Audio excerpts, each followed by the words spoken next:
Jadi sebelum pada bab yang terakhir saat ni, dua hadis yang baki lagi daripada bab yang lalu. Kita tak ada baru ni. Kitab hadis sariqah wa nisabiha, had ataupun hukuman yang ditetapkan oleh Allah kerana pencurian dan nisabnya, yakni kadar barang yang dicuri yang dikenakan hukuman itu. Jadi kita sudah bicara baru ni sebahagian daripadanya. Jadi hak ni, hak akhir ni ada lagi sikit lagi dua hadis yang terakhir. Riwayat daripada Abi Hurairah, beliau berkata Rasulullah sallallahu alaihi wasallam bersabda, Allah melaknat pencuri. Satu kita pakai, kalau kita terjemah begitu dengan arti kita pakai khabar dengan makna khabar. Satu lagi kita kata semoga Allah, semoga Allah melaknat.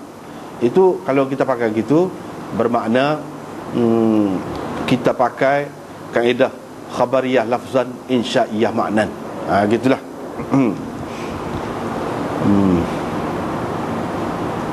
Tetapi yang lebih moleknya di sini kita kata ini sebagai khabar saja.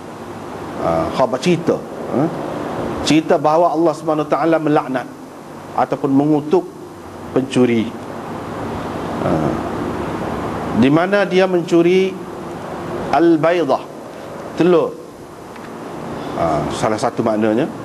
Satu lagi makna dianya baydah, makna baju topi besi. Topi besi. Orang pakai buat perang. Fatuqta'u yaduhu, kerana itu tangannya dipotong. Dia mencuri tali, kerana itu tangannya dipotong. Dengan sanad satu lagi serupa tadi juga. Dari segi lafaznya, cuma yang berbezanya dia kata gini, hak ni berdasarkan riwayat ini, in saraqa hablan wa in saraqa baydatan, walaupun dia mencuri tali dan walaupun dia mencuri telur ataupun topi besi tadi.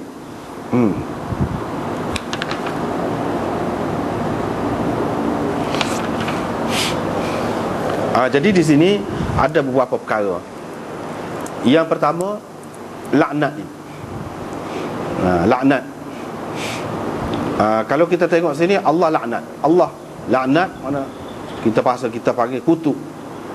Kutuk ataupun laknat ni makna dianya menjauhkan seseorang itu daripada rahmatnya. Rahmat dia tu luas. Mana-mana pun tetap ada rahmat dia tu, tapi rahmat-rahmat yang khusus lah. Maknanya dijauhkan orang itu daripada rahmatnya. Itu makna laknat. Ini Nabi SAW cerita. Cerita tu makna berdasarkan dia tahulah. Kalau kita kata Allah melaknat, melaknat siapa? Pencuri. Jadi di sini laknat. Bolehkah?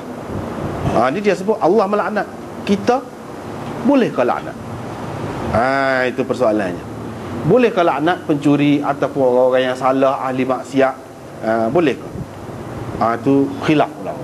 Kebanyakan ulama mengatakan tak boleh. Kalau secara khusus, dengan tertentu, dengan jelas, sebut nama kah, ataupun tuju kah kepada orang tertentu, itu tak boleh. Ikutlah lah mana-mana pun tak boleh nak laknat dia. Allah Subhanahu Taala laknat itu hadiah. Itu tak apalah, itu dia Maha tahu. Kita tidak tahu orang tu. Boleh jadi kalau kita laknat, kemudiannya dia jadi baik. Dia jadi baik, boleh jadi. Dan adakah dia patut menerima laknat sebegitu? Kita tidak tahu hakikatnya. Padaikah dia nak terima hak kita minta, kita laknat tu, mana kita doakan supaya dia dijauhkan daripada rahmat Allah tu, padaikah tidak hak sebenarnya? Kadang-kadang kita terlajak. Banyaklah hak terlajak tu. Banyaklah. Kadang-kadang orang buat sesuatu kepada kita sekarang ni, kita buat tu lebih. Sedangkan dalam Quran dia suruh kalau ia pun balas tu, fa'tadu alaihi bimithli ma'tada alaikum. Kamu balas, bertindak terhadap dia ni serupa dengan dia buat kepada kamu. Maknanya kalau dia tak apa, kamu tak apa. Serupa lah gitu. Tapi keadaan manusia tidak gitu. Kadang-kadang dia Allah kelebih. Supa juga ni kita tidak tahu. Kalau tapas tadi nampak juga tapas. Kita kocok lebih dah tu. Kadang-kadang kita tapas apa orang yang kita kuat lagi pada hak dia tu. Apa lebih juga. Itu hak nampak. Lepas tu hak ni masalah laknat ni padang kau.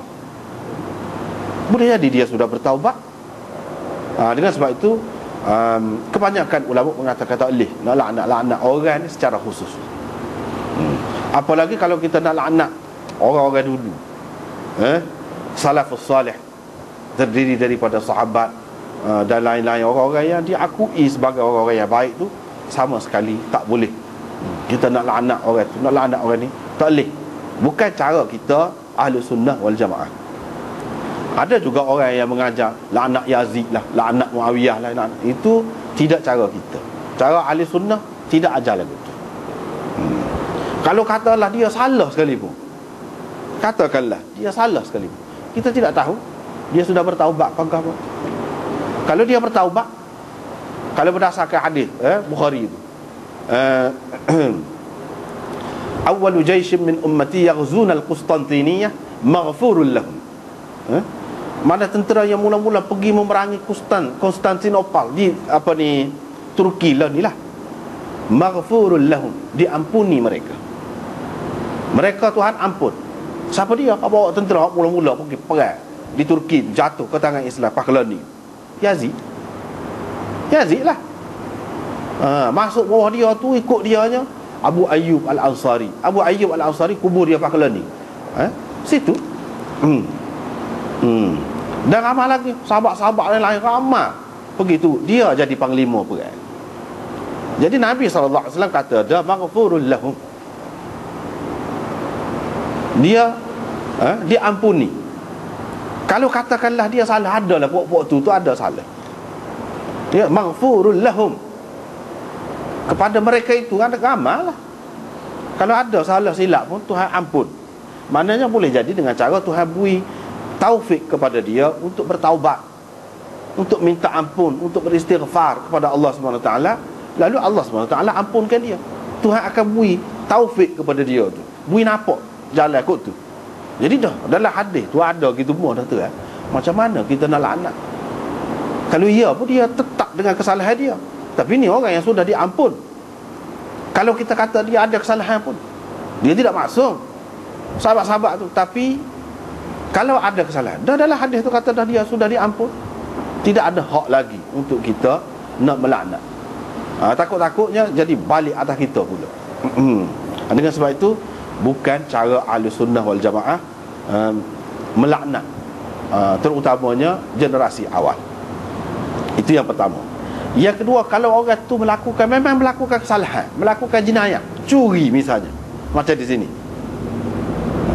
bolehkah kita laknat dia? Ni yang kedua pula, tak boleh juga.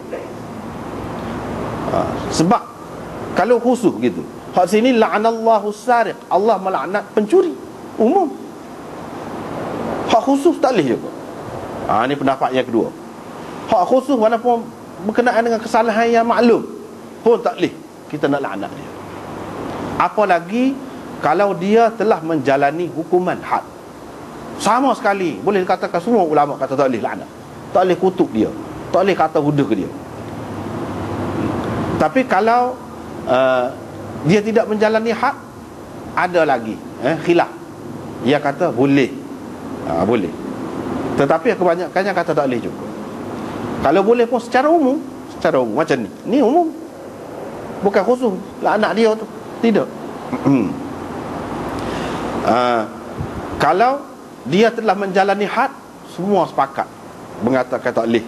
Misalnya dia sudah dalam kes curi ni sudah kena kerak tangan, tak boleh dah, tak ada siapa dia dah nak boleh laknat dia, kutuk dia, kata huduh dia, tak boleh. Kalau kata dosa gitu. Sebab itulah Imam Nawawi pun dia sebut ini dalil kepada harusnya melaknat kepada orang yang tidak tentu, daripada ahli-ahli maksiat.